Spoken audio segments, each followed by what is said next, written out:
So that's important. And then dress also. There are hadiths about man tashabbaha biqawmin fahuwa minhum. Whoever imitates a people is from them. And so one of my teachers, Abdullah At-Tiridi, who was a student of Shaykh al-Ghumari, and I actually have ijazah from him from Morocco. Shaykh al-Ghumari was very rigid and strict about things, and he wrote books. Shaykh Abdullah has a book, Al-Istinfar fi Ghazar al-Tashabbuh bil-Kuffar, like calling people to fight the ghazwa of not imitating the kuffar.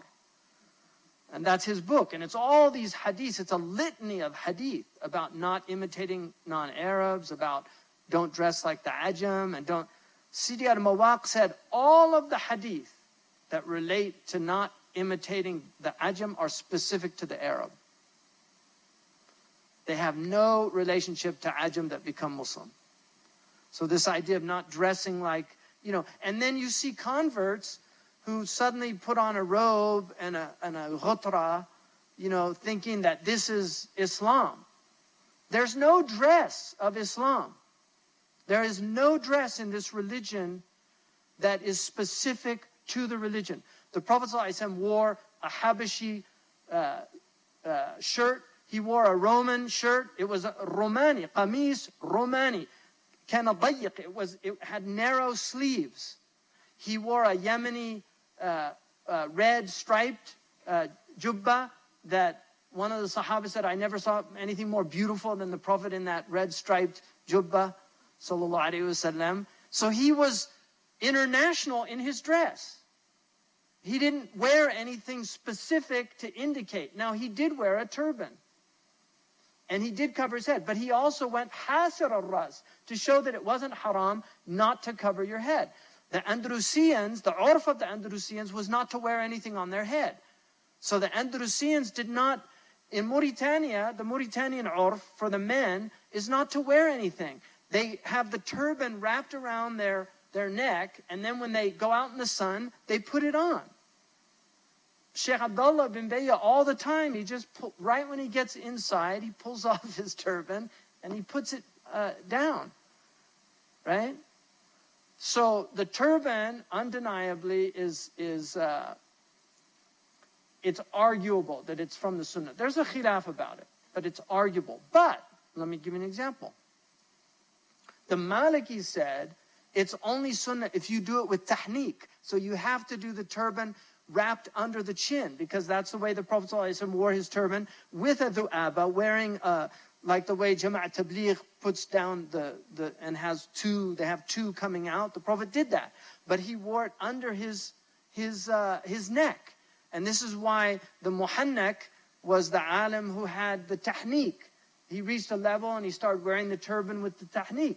So Uthman Danfodio says, if it doesn't have the tahniq, it's not sunnah. So if you put a turban on your head, it's a turban, but it's not the sunnah turban. That's his opinion. Other scholars didn't go by that. So these are khilaf issues. So if the urf is not to wear the hat, which is the common urf in most places now, not to cover the head for males.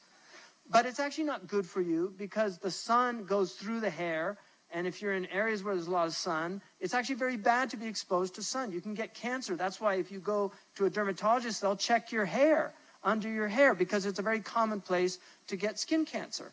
And we know now that exposure to the sun is except for very small amounts to get your vitamin D, like 10 minutes a day maximum.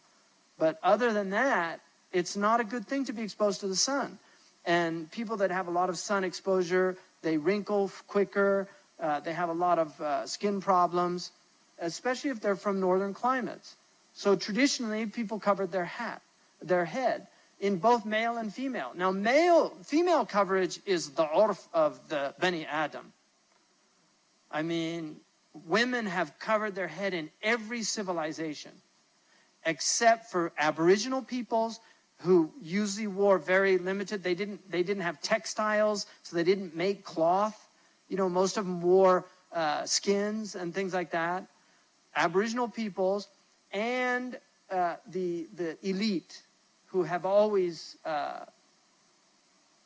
not done those things. But the Byzantine women covered completely, like a lot of some of the areas in the Gulf, the modern Gulf Arabs, where they cover even with the niqab. That was a Byzantine tradition.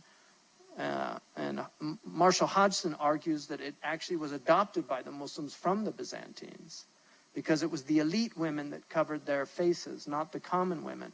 And historically, in the Muslim world, it was the elite women, which is why on Hajj they're not allowed to cover their face, because it was something that distinguished the wealthy from the poor. So the women on Hajj weren't supposed to cover their face.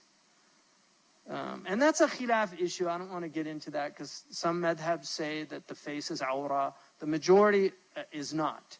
But there are some of the ulama that said the face of a woman is awra, she should cover her face.